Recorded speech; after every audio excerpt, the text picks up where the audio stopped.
Well, it's so good to welcome Tony to the podcast. How you doing today, Tony? I am well, thank you. All things going well. All things considered, right? Yeah. Well, good. I love to ask my guests this question. What's the best piece of advice you've ever received? Um, when you're when you're going at a project, go all in.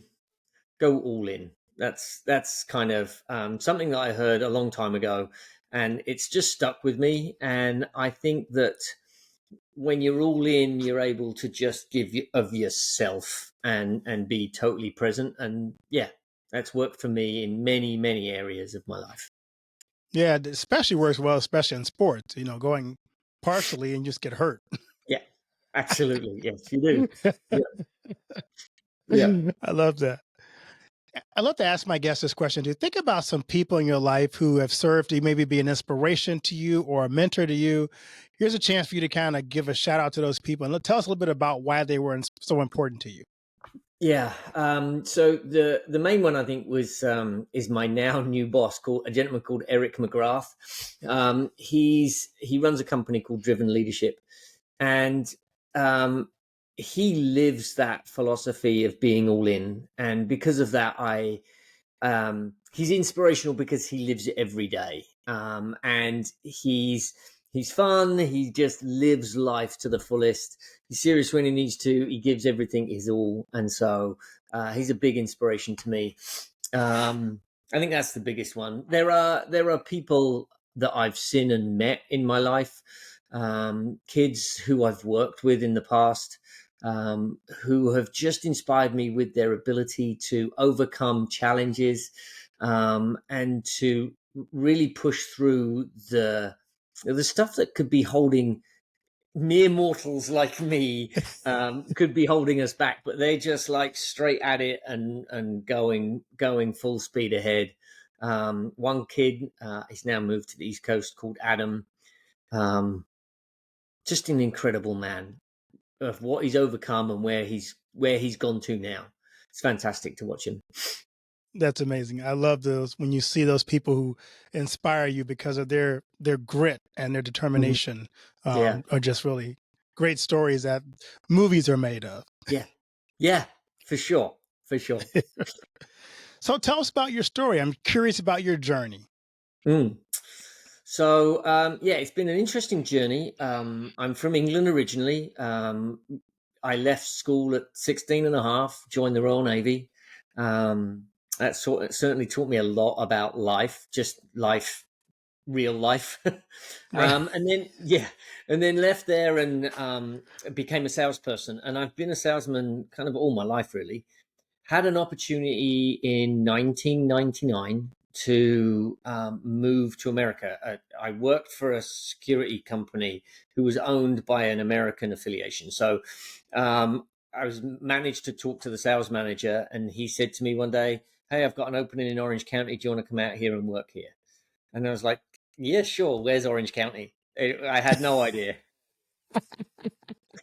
So that was it. I moved over here in 2000. It was February of 2000 that I moved over here, and I really haven't looked back since. I was selling. Um, it was hard for that first couple of years because living in a foreign country, even though they speak your language, it being away from family, being away from everything the culture is really challenging. So I nearly went back, but I didn't. I stuck it through, and I carried on going. I got into coaching soccer out here because obviously I've got an English accent. And if you're English in America, you must know everything there is to know about the game. Not always true, by the way. Um, so I fell into that and I loved it. I loved working with kids. I loved being a positive inspiration to kids is what I really enjoyed most. So then that led me into starting a nonprofit called Pure Game, which was the sports-based youth development program using sports and soccer specifically to teach kids life lessons. And that was back in 2009. Wow, you like the opposite of Ted Lasso.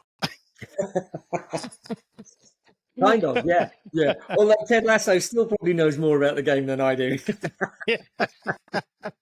That's cool. So I'm curious for people who coach, what are some life lessons that you have learned from being a coach? I always think that coaches Mhm.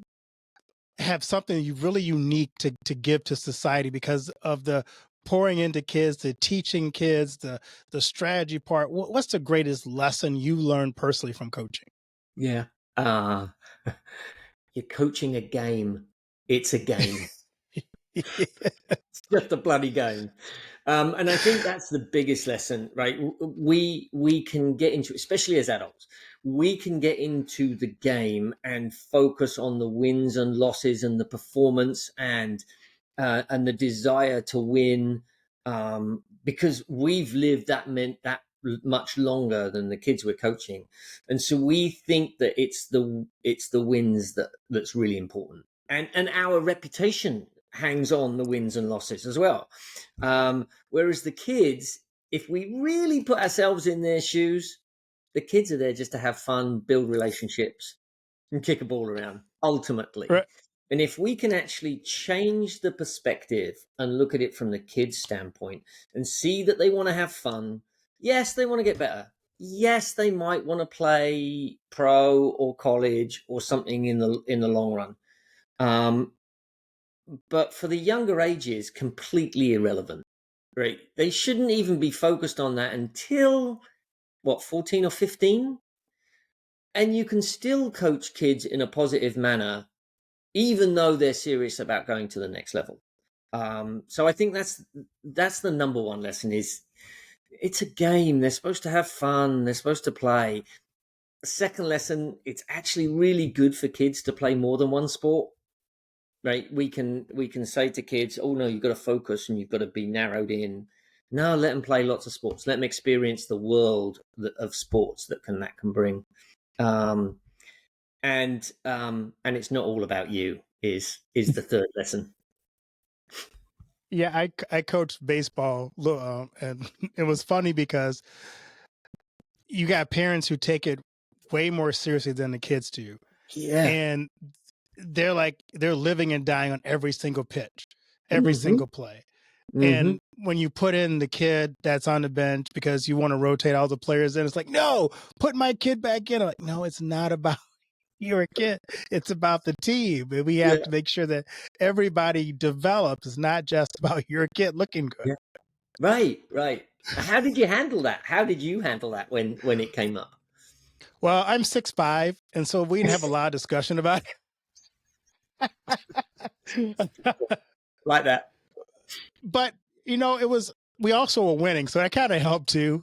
But when the parents realized that the kids were enjoying because they got a chance to play, and Hmm. everybody played, and it was a pretty set rotation of you'll play an inning here, you'll sit out an inning, so that Yeah. everybody got a chance. And it Yeah. really did kind of make it easier for people to go.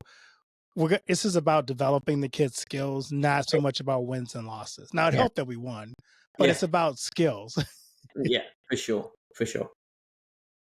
I think one of the parts that's missing within coaching, because we do a lot of skills coaching, and it's important, obviously, the physical skills, but few coaches work on the mental aspect of what's needed to play sports.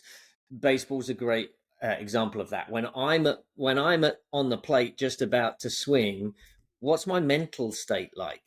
Is it worried that I'm going to miss? Because if I'm worrying I'm going to miss, then I'm going to miss, right? But if Right. if my mental state is just swing hard and smooth or whatever it is, how do we help kids also figure that part of the game out?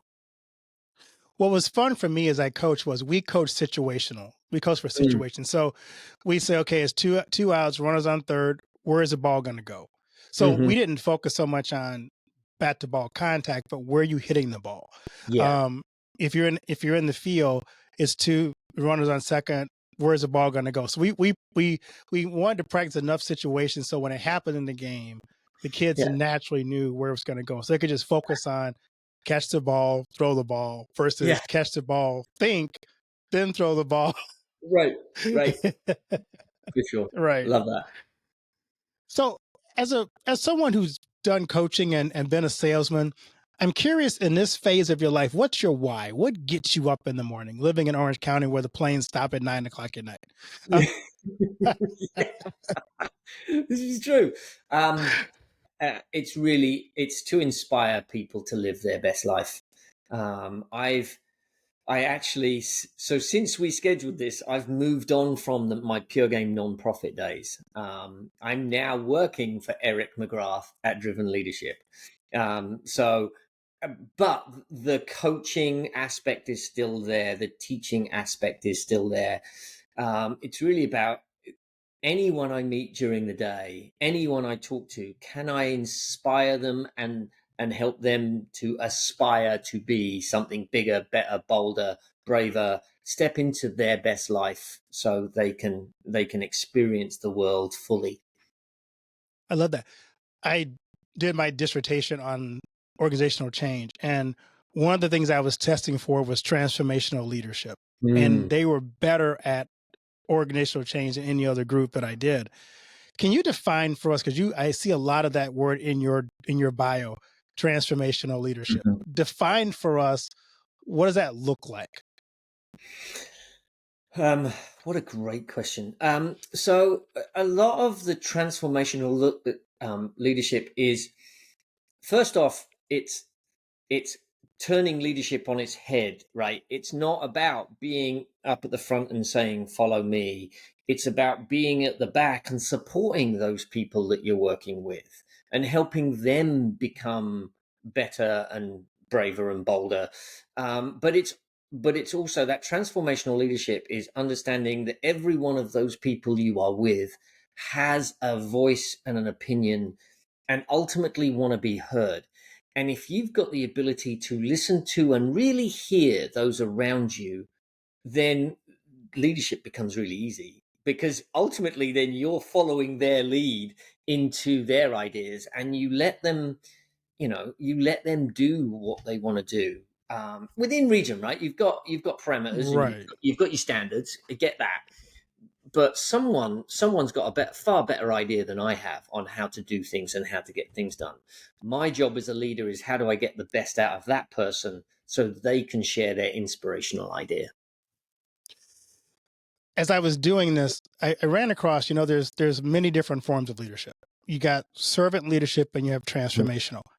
How is servant leadership different, as I would say, than transformation? Because I always kind of saw those people kind of interchange those, but to me they're very different. And what you're describing is a different process when you're pouring into people, and you're trying to make them better. That's transformational.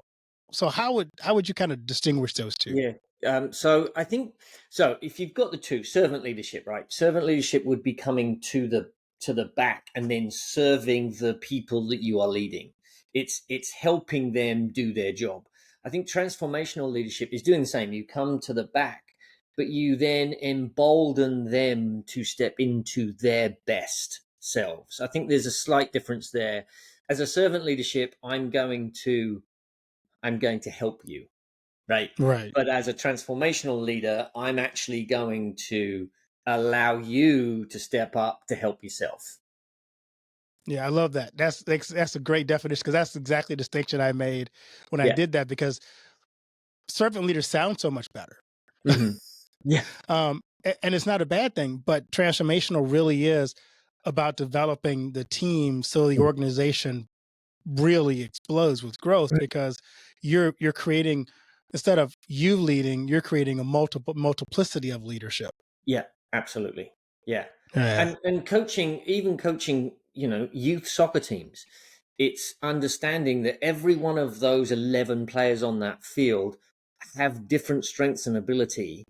As a transformational leader, I'm trying to get them to step into and magnify their own strengths and abilities on the field. So when you were in at Pure Leadership, a Pure Game, I mean, Yeah. tell us about what that was. I know you stepped away from, but I'm curious, Yeah. because I it was in your bio. What was that organization? Why'd you found it, and what were you hoping to accomplish with it? Yeah, it was, so 17 years of my life went into that, and it was the best 17 years for sure. Pure Game, it's a non-profit. We know kids are struggling, especially in today's world, with mental health issues, depression, anxiety, loneliness. And so Pure Game would go into schools and partner with schools and do morning recess, lunchtime recess, after school programs with a sports program. But the sports program was a vehicle to engage the kids to say, hey, you matter, you value, your life is important. You don't have to do this alone. And here are some of the tools that you can use in your life to make things that much better, stronger, and all of that good stuff. So, yeah, it's a nonprofit that's serving all of the schools in Orange County. Still going. I handed off the leadership to a gentleman called Jake Tirabassi. And I'm there now as a support and a guide, and as a mentor to him. But 17 years, it was time that I was like, okay, I've got to step away. If this is going to grow, I'm the one that's holding it back right now. I've got to let someone else take over to grow it. So transformational leadership at its highest Let's highest hope level. so. You mentioned something that I want to kind of talk, because you did spend 17 years working with kids. Hmm. What are you seeing in the culture today with kids, especially, Yeah. that we as adults can do to better support them? Because this is, to me, is one of the most difficult times for children Hmm. and young adults that I've ever seen in my lifetime. Hmm. Yeah. And I'm still heavily involved with kids anyway. Still coaching youth soccer. So I I like to say that working with kids helps me feel young, stay young, right? Young at heart. Right. Um, what they're struggling with, um, social media has a part to play in this, but it's not everything. Smartphones has a part to play in this, but it's not everything. It's that disconnection from real life connection. Kids aren't connecting with each other anymore. um, and they've got more opportunity than ever to compare themselves to the rest of the world. And when they're looking at someone else's fantastic, amazing life that's caught and captured in a second of someone being down at the beach on a vacation or whatever, they're sitting here going, why does my life not look like that? So that's part of it, right? This comparison, um, because they're not connecting face to face as much as they used to. They're not out playing. They're not out doing what they would normally do. I think I think kids are feeling more lonely. Right? There's just less of that real connection, and I think they're confused. That's really the big part of it. I sit here and I think this: if I imagined myself as a kid with the ability to tap into as much world information that I'm able to see, read, and hear, wars, famine, all of the bad stuff that's going on around the world, and then I look at my life, I'm like, oh, I would be devastated that my life's not full of joy. And Right. it's like, oh great, I've got that to look forward to in my future. I don't want to step into. Right. You're right. I was thinking about it yesterday because I was listening to some music from the '80s, and I'm going, when it was in the '80s, I didn't really think much every day about Russia and the Cold War. It wasn't on my radar unless it was in the song I'm listening to. It wasn't on the front of my mind. Absolutely, absolutely. And I think that there's also looking at the state of the world as it is right now, some good, some bad. But I do believe that kids are under more pressure to perform than they've ever been before. I see kids at school, and if they're not a straight A student on three varsity teams, with a social life that's comparable to any rock star, then they're losing. And I'm like, how have we put this thing on such a pedestal that you've got to perform to such a high standard? Why can't we just let kids be kids? Right. Exactly. Go play, have fun, fall over, skin your knees, great stuff, well done. Yeah. Go Exactly. go make some mistakes. I was a kid, I'd get myself into all sorts of trouble and come back home and get a clip round the ear from my dad, and but at least it was, oh yeah, that's what kids do. Kids aren't doing that today.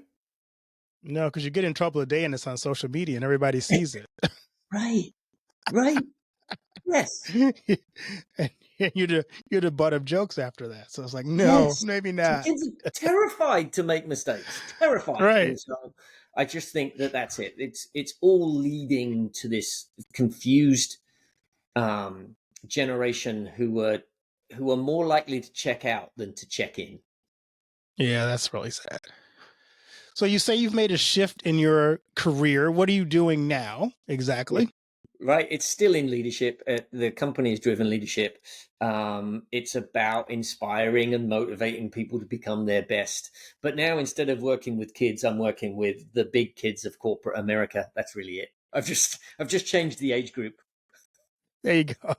They're And still big kids, though. there are big kids, and you have to help them too. So if you're working with adults in transformational leadership now, tell us what your process is to help adults, because I know kids is a little different. Yeah. But if you're working with adults in transformational leadership, what are some key things that you're doing at Drive to reach and to develop those adult Right. kids?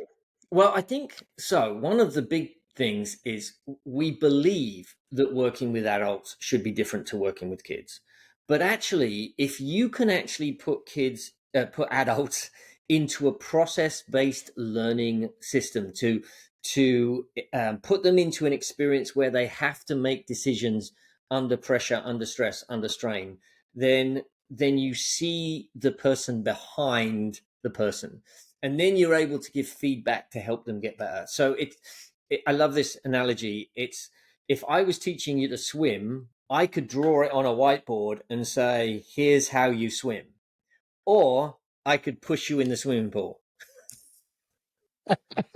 Right, you will learn Right. quicker in the swimming pool than you will looking at a whiteboard. And so that's what we do with adults. We just put them into processes that really get them to, it brings out the behavior, it brings out old beliefs, it brings out old habits, and in doing that, then they show up. Like you can help them show up differently. So you're saying I'm not going to learn to swim as well watching YouTube videos if I get pushed in the water. Is what Right, that's it. Yeah. but the YouTube videos are much safer. They are. Which is why kids watch YouTube to learn how to swim, because it's much safer. That's right. We don't like risk. Yeah. How do you help adults? Because I think one of the things that holds so many people back from success, in my mind, or taking that next step, whatever you want to call it, is the fear of failure. Hmm. We're afraid that that failure will destroy or derail us to the point where we never recover. How do you get people to get beyond that fear of failure? Yeah. And I'd add to that, it's actually not just fear of failure. There is fear of success as well within that. Just Fear, very true. fear is the thing that, especially adults, that hold them back from moving forward. And that's the whole point. If you can get them into a process that pushes them through that fear section, then they suddenly sit there and go, "Oh, that wasn't so bad. I can handle Mm. that. I could do that again." Um, and it's getting them to understand that fear is in fact just a made up thought that we have in our head. Right, we've made that fear up, that we can't do that. I love this. Someone explained it to me a little while ago like this.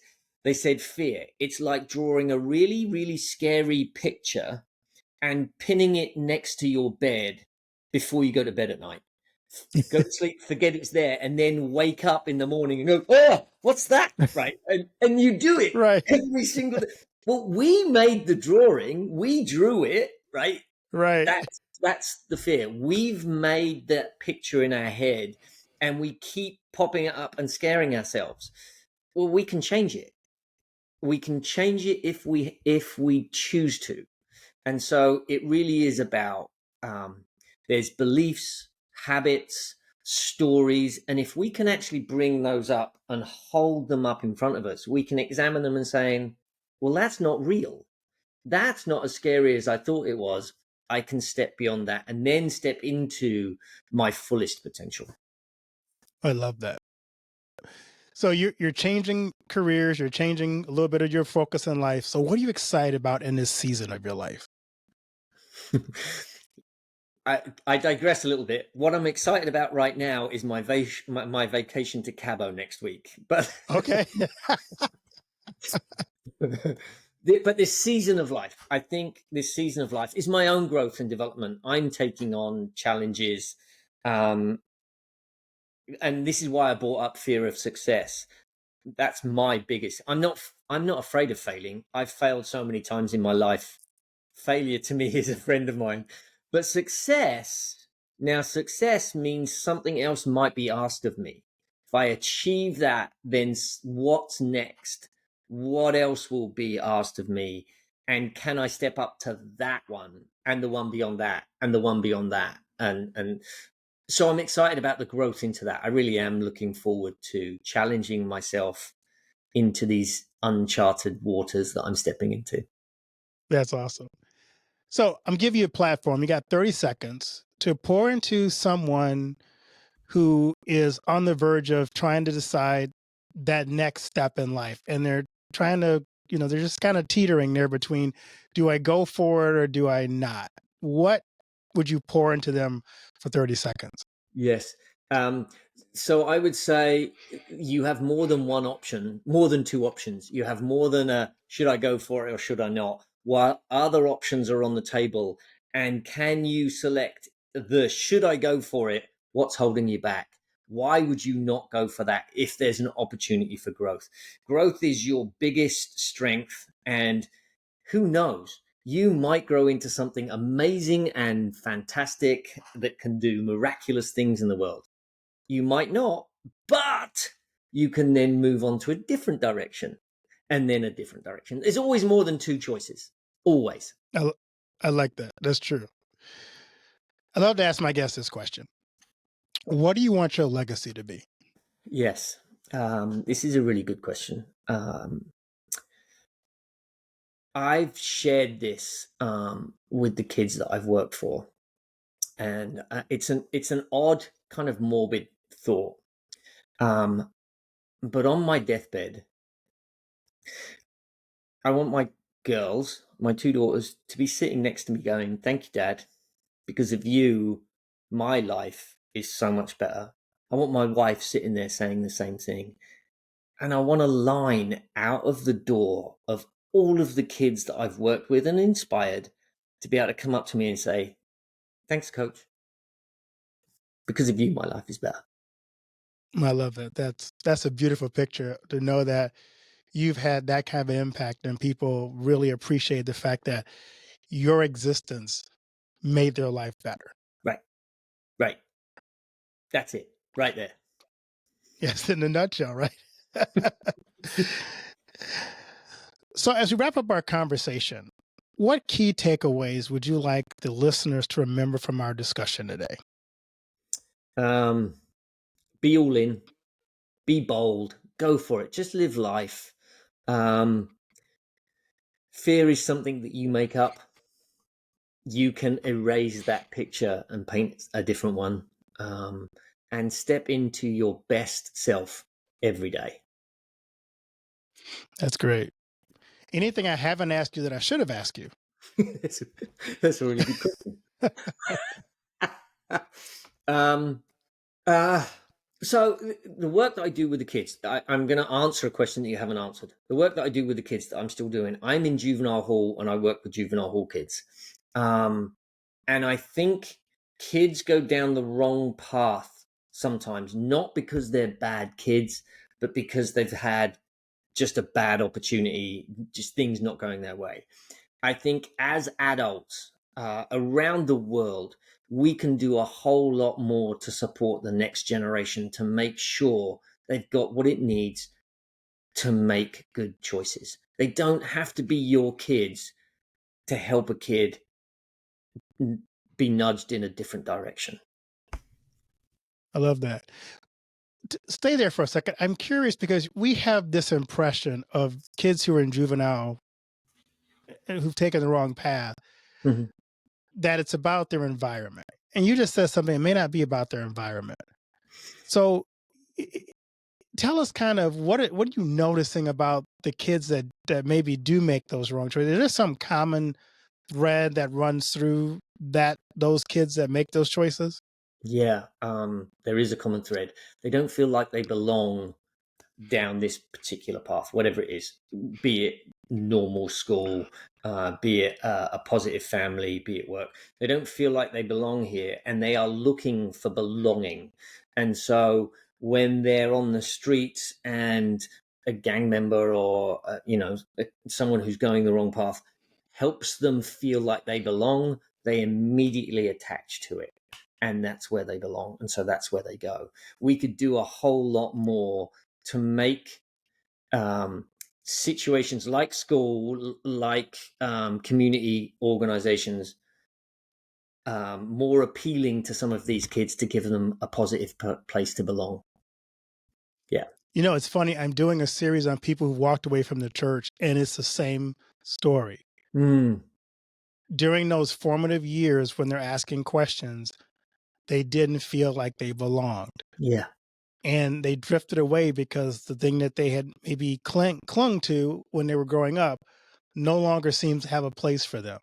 Yeah. So all of a sudden, the things that are not healthy are more attractive because they seem like they belong there. Yeah.